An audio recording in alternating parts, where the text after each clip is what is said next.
2024 चुनाव के नतीजे आ चुके हैं और एनडीए को नए नवेले इंडिया गठबंधन ने जबरदस्त टक्कर दे दी है।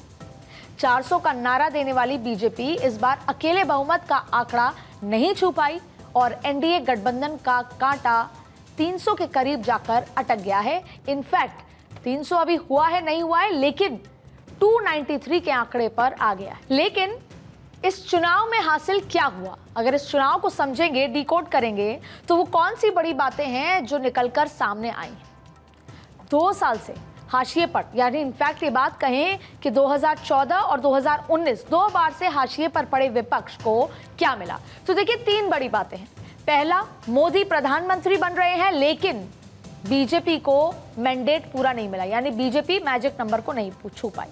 दूसरी बड़ी बात है कि कांग्रेस को संजीवनी मिली, विपक्ष खड़ा हो गया। और तीसरी सबसे बड़ी बात है कि रीजनल पार्टी एक बार फिर किंग मेकर की भूमिका में आ गई हैं। वही रीजनल पार्टी जिसको भारतीय जनता पार्टी पिछले 2 बार से ये मान रही थी कि रीजनल पार्टी खत्म होनी चाहिए क्योंकि वो लोकतंत्र के लिए अच्छी नहीं है, केवल जो नेशनल पार्टीज हैं, राष्ट्र पार्टी ही रहनी चाहिए। वही रीजनल पार्टी एक बार फिर से इन चुनाव के बाद किंग मेकर की भूमिका में आ गई हैं। और अब भारतीय जनता पार्टी 293 में एनडीए के साथ आई, तो वही विपक्ष 250 के करीब पहुंच गया है। लेकिन एक मजबूत लोकतंत्र के लिए जितना जरूरी है कि विपक्ष का मजबूत होना है, उतना ही जरूरी है आंकड़ों के लिहाज से सत्ताधारी दल का मजबूत होना। लेकिन इस बार ऐसा नहीं हुआ।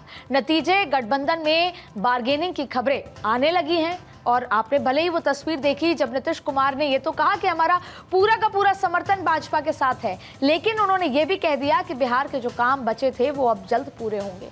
यानी कि कहीं ना कहीं between the line pressure tactics अभी चालू है और वो नीतीश कुमार हैं, वो चंद्रबाबू नायडू हैं। जाहिर तौर पर पिछले लंबे समय से जो रीजनल पार्टी कहीं ना कहीं दरकिनार थी, अब वो अपनी बातें मनवाने में शायद कामयाब हो पाए, इस उम्मीद में जरूर है।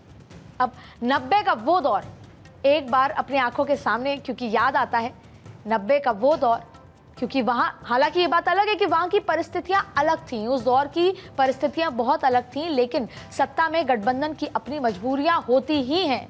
यही वजह थी कि सेंट्रल हॉल में प्रधानमंत्री के भाषण में बार बार जो जिक्र था वो गठबंधन को लेकर था।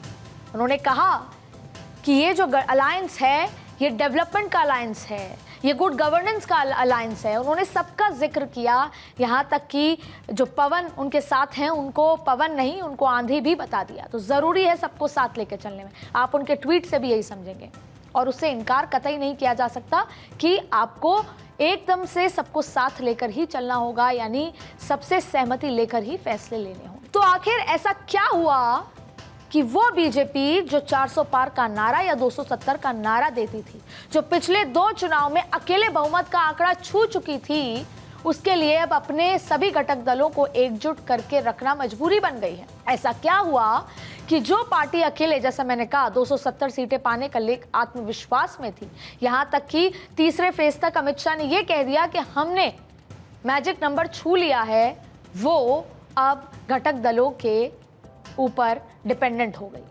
अब उस स्कोर बोर्ड पर 240 रनों का स्कोर बोर्ड है, ना कि 272, जो कि जरूरी था भारतीय जनता पार्टी के लिए। अब ये समझेंगे कि 2024 के चुनाव का ये स्कोर बोर्ड या स्कोर कार्ड को समझते हैं, जहां हम उन राज्यों की बात करेंगे जहां बीजेपी को नतीजे में नुकसान देखना पड़ा, जहां पर ये उम्मीद नहीं थी कि इस तरह के नतीजे आ जाएंगे। उत्तर प्रदेश में 29 सीटों का नुकसान, महाराष्ट्र में 14, राजस्थान में 10 सीटों का सीधे नुकसान, कर्नाटक में 8 सीटों का नुकसान, बंगाल में 6, बिहार में 5, हरियाणा में भी 5, झारखंड में 2 सीटों का नुकसान, पंजाब में 2, गुजरात और केंद्र शासित प्रदेश में 1-1 सीट का नुकसान झेलना पड़ा।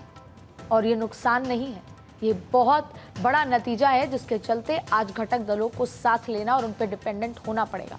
कुल मिलाकर बात करें तो 10 राज्य और केंद्र शासित प्रदेश में पिछले चुनाव में जो जीत हुई, उसमें 84 सीट्स इस बार बीजेपी हार गई।